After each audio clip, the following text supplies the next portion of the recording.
How safe are your servers?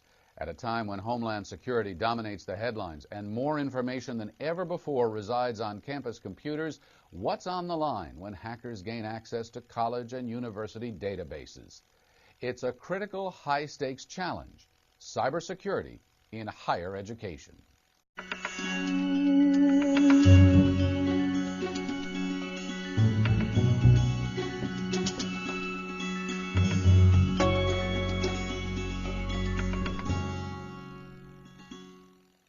Hello, from George Mason University in Fairfax, Virginia, I'm Frank Sesno. The issue of campus security has taken on a whole new dimension in our information age.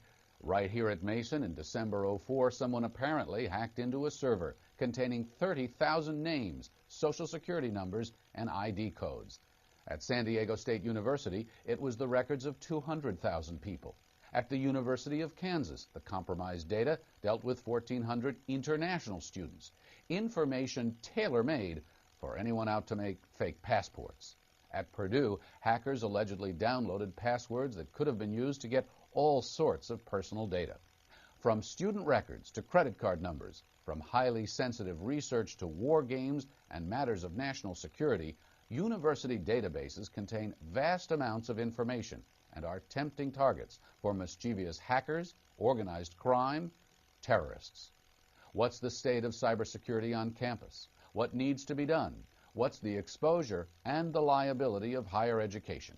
Here to discuss the issue, President Alan Merten of George Mason University, recognized as among the most wired universities in the country. President Freeman Hrabowski, President of the University of Maryland, Baltimore County.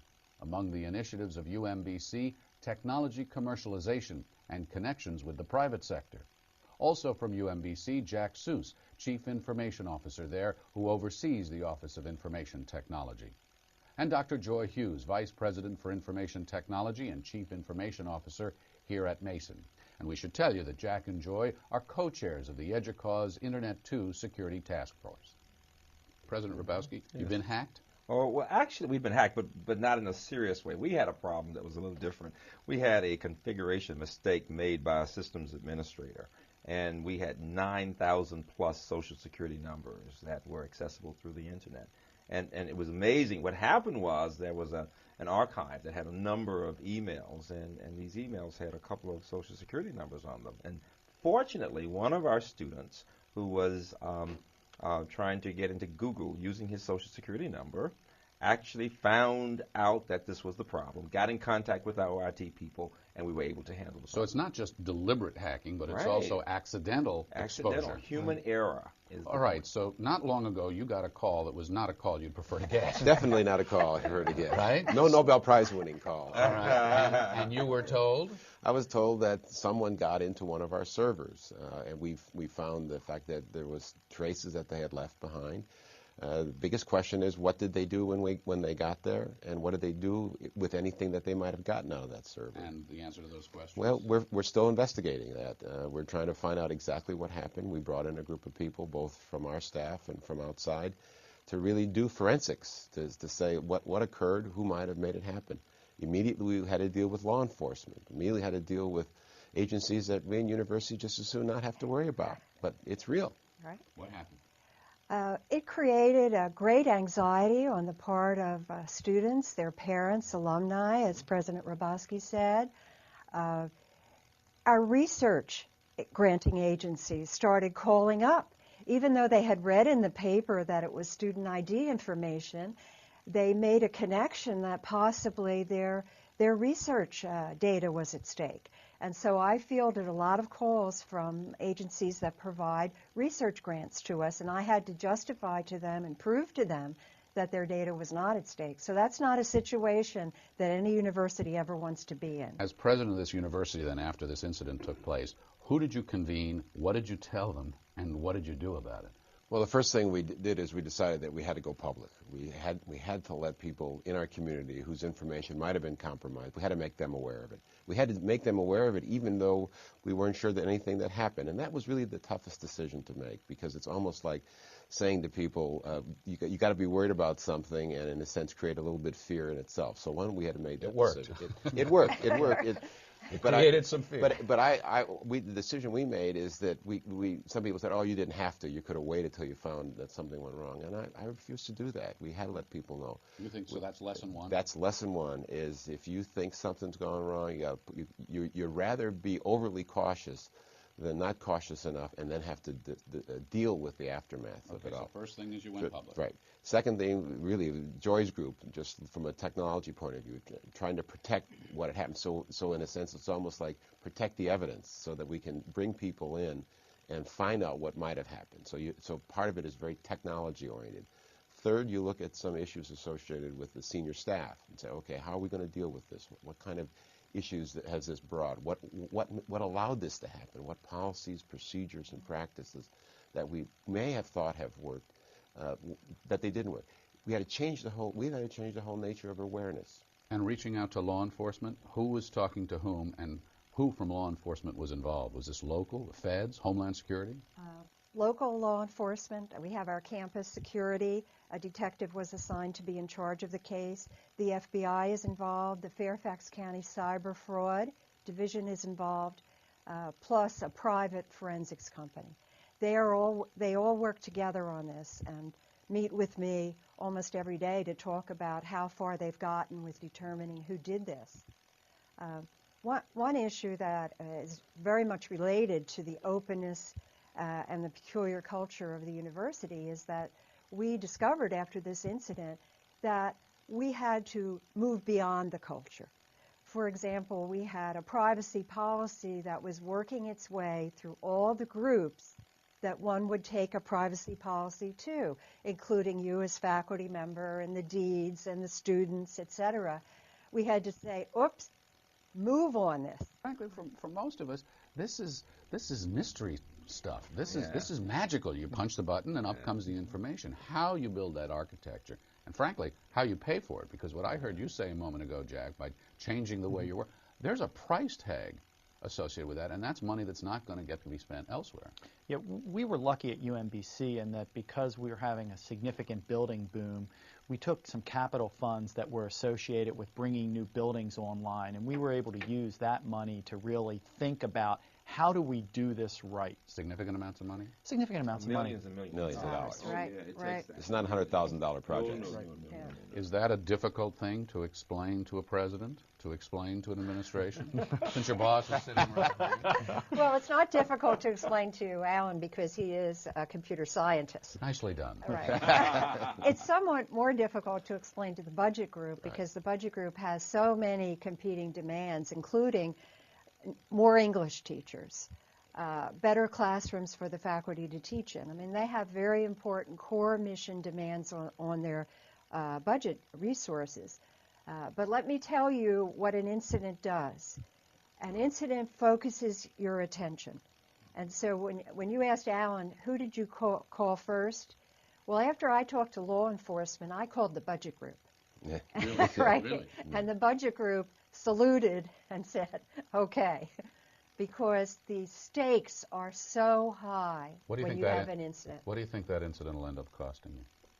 I think it will cost us about $300,000 directly related to investigating the incident, but another $500,000 or $600,000 to accelerate projects that were in the security plan but were for next year or the year after. And as Jack mentioned about replacing his network, replacing 2/3 of our network cost us already $3 million. The new financial and student system, which doesn't use Social Security numbers, just as at UMBC they don't use Social Security numbers, that was $10 million. So there are big dollars here at stake that you must spend because we are a business with private data that we must protect. What is the liability of these institutions with respect to this kind of information, securing it or not? I think that universities have actually probably been the best at looking at how they deal with this issue. I mean, there was a statistic that I saw recently where 80% of corporations had security incidents, but they all went unreported. And what you're seeing in universities is when we have incidents, we're reporting them. We're making them public. We're doing the right thing, which is what we need to do. I don't think that this is happening all the time in corporations today. I think that to a large degree, if they can keep it quiet, they will in some instances if it would be very negative publicity. One reason that people who've had incidents on their campus go out and talk at conferences and events is because we believe that the liability will be cumulative. In other words, the first few people who had incidents, it was because people really didn't understand how hackers work or what are the vulnerability points on a university.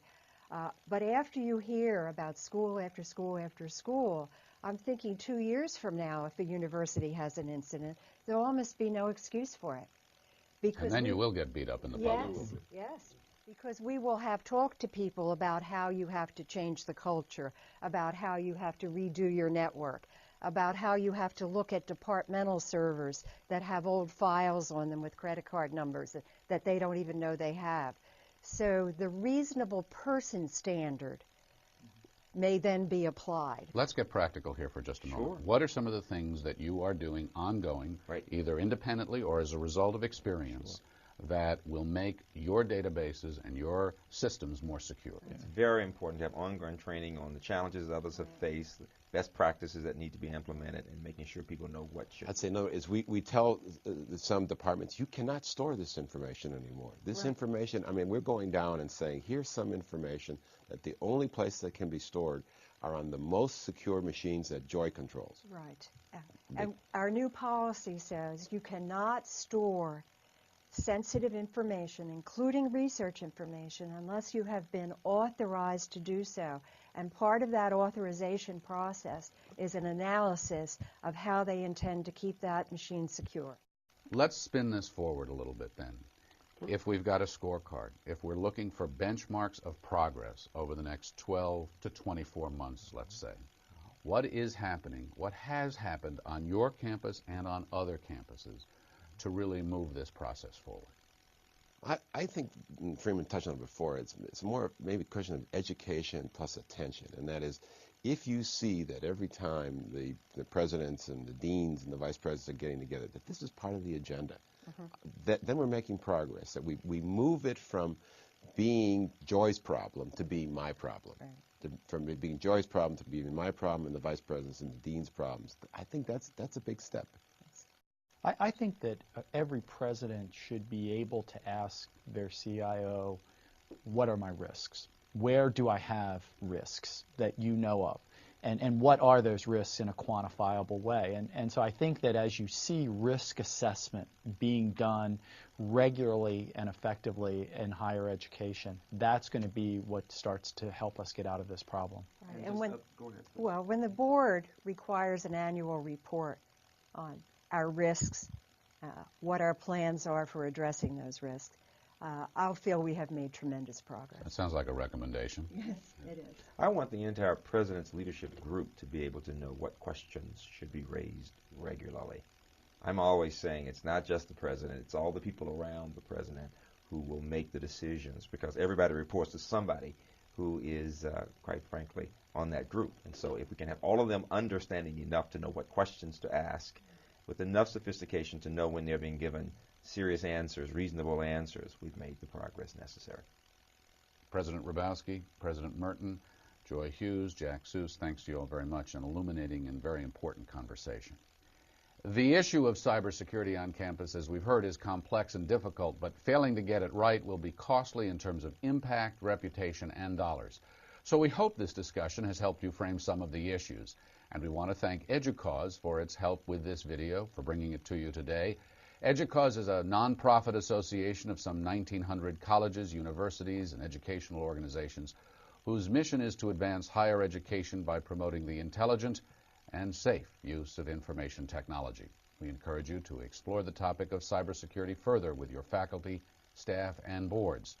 For more information, we invite you to visit the EDUCAUSE website. That's www.educause.edu/security. Thanks for watching.